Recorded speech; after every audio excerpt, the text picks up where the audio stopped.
It's got more with a route to the final. Yeah, the Champions League phase has now been wrapped up, so confirmation of the real Premier League dominance in Europe this season. 5 of the 6 English clubs finished in that top 8, and a spot in the last 16 is theirs, while only Newcastle finished in the playoff places after that draw against Paris Saint-Germain.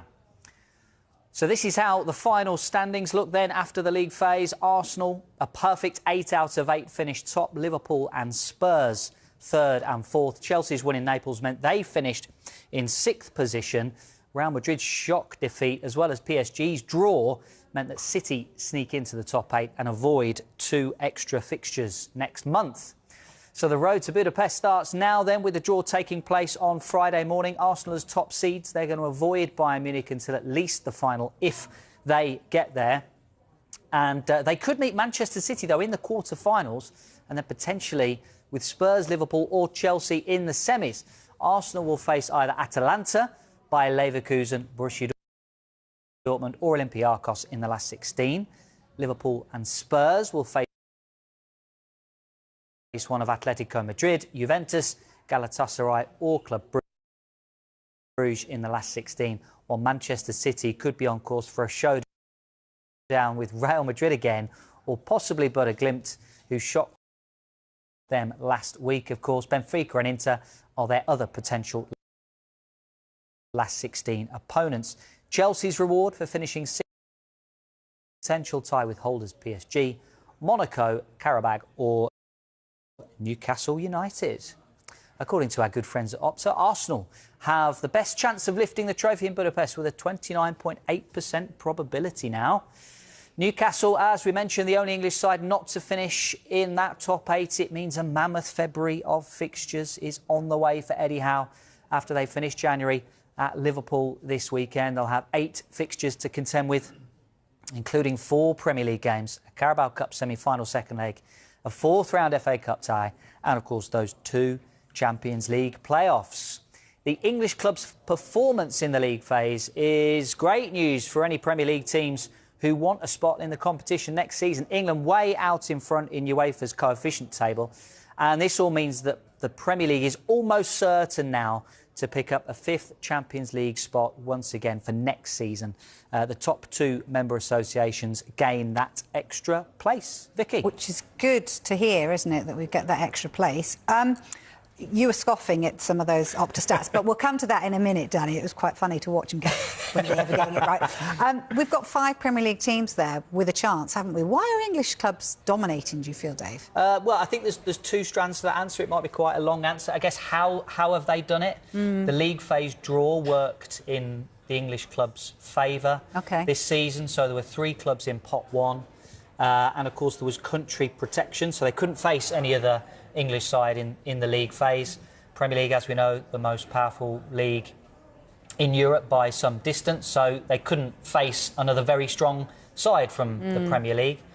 There were 3 other sides outside of pot 1, and actually I think they got quite favourable draws. If you look at Tottenham Hotspur and Arsenal, Tottenham have been pretty ordinary in the Premier League, but they've managed to overcome some decent opponents in the Champions League, but it could have been tougher than it was. So I think how they've done it is the draw has worked in teams' favour. And then the other reason, the underlying reason really, is the finances of Premier League clubs. If we rewind a week, we did the Deloitte Money League results on the Premier League show, which was the top 30 sides who have got the maximum revenue. And essentially there were 6 English sides in that top 10. And that not necessarily is the story, but it's more the clubs outside of the top 10. So you're looking at clubs like Bournemouth, West Ham, Brighton, Crystal Palace, Everton, all in the top 30. They're able to compete with clubs to sign players like Roma, Juventus, Atletico Madrid, some real European giants. And when you're able to compete, you're able to sign some of the best players ahead of those sides. Those good players are already in the Premier League. Yeah. And then the Champions League clubs look at those players and go, well, they're good. We'll try and sign them, which has happened in the last year or so. And it takes good players away from other European sides. Is there a way to fix it? I mean, No. UEFA could drop the country protection. They could drop the country protection. Yep. Maybe have it so. Champions League system was, so the best teams get into the latter stages. I'll simplify that. The best teams generally have the best players cost the most money. Give or take, that's always been the way.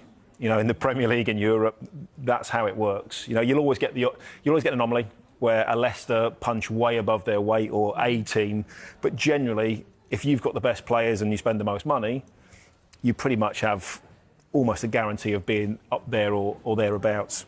Yeah. I mean, you saw Arsenal beat Inter Milan fairly comfortably, and they made a host of changes, Arsenal. Bayern Munich, one of the best sides, probably, I guess most people would say, outside of Arsenal, and Arsenal beat them. Now, things can change in the knockout phase, obviously. Two-legged games, fine margins, things can change.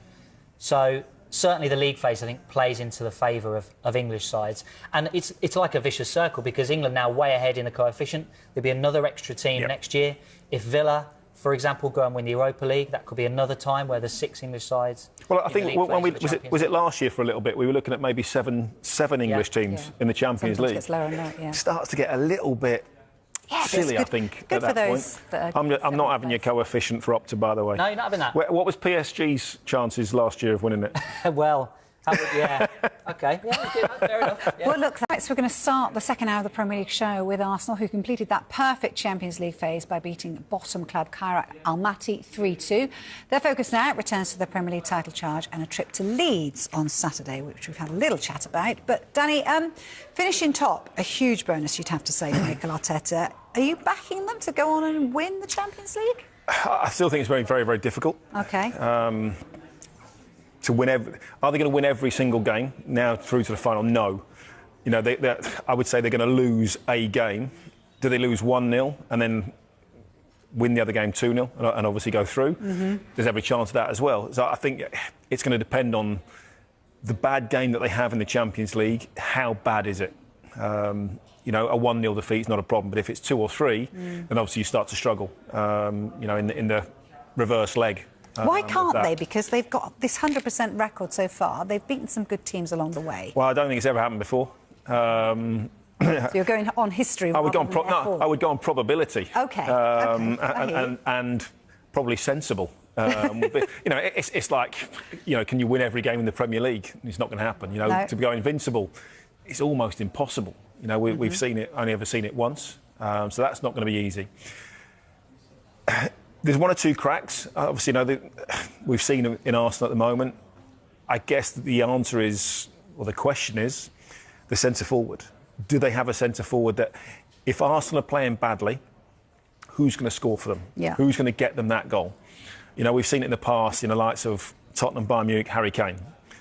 Manchester City, Sergio Aguero, and then obviously after that, you've now got Erling Haaland to do that. Liverpool was Mo Salah, you know, before sort of this season would always come up with something. Do Arsenal have that player this season that, if they don't play well as a team, can almost just win the game out of nothing? I think that would be the question mark over Arsenal. But they're in the box seat. You know, they're playing well. They're still 4 points clear in the Premier League. They're top of the Champions League. Why not? I think it's just the last 2 or 3 seasons where people go, well, they haven't quite done it before. They might fail. And as I said before, I think if City overtake them in the league, psychologically that would be a big problem and a huge hurdle to try and overcome. But in the Champions League, they have to go into every game now with full confidence and full belief. And obviously they'd had a little bit of a wobble, shall we say. You know, they drew with Forest. They defeat Manchester United that no one really saw coming. It's a bad time to play Manchester United, though. I guess, you know, Manchester United off the back of beating City. Michael Carrick's in. You know, there's a huge buzz about the place. Everybody's feeling better. Maybe it was just the wrong time to play Manchester United. Yeah, interesting, isn't it? Do you think that win last night, though, will have settled the nerves? Even though, I don't mean to be disparaging, but it was Kairat Almaty. Oh, no, definitely. You know, confidence, belief, momentum, you know, are the key things. And I think, you know, they need to keep winning games. OK, you know, I'm sure they'd rather have kept a clean sheet and been a little bit more solid. But it's another win. You know, you go, oh, right, OK, job done, we're top. Mikel Arteta, I'm sure, is saying to the players, you're top of the Premier League.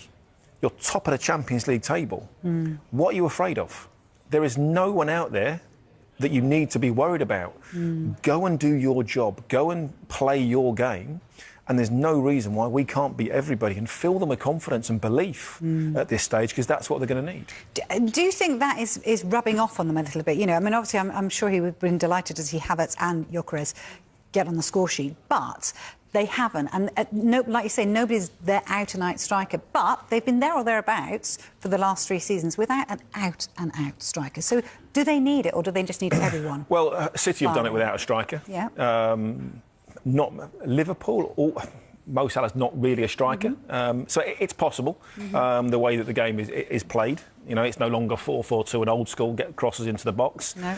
It's a different type of football. Players scoring from midfield. You know, Saka probably needs to chip in and start to get back the form that we've seen in the past, if they're going to win more than one trophy this season.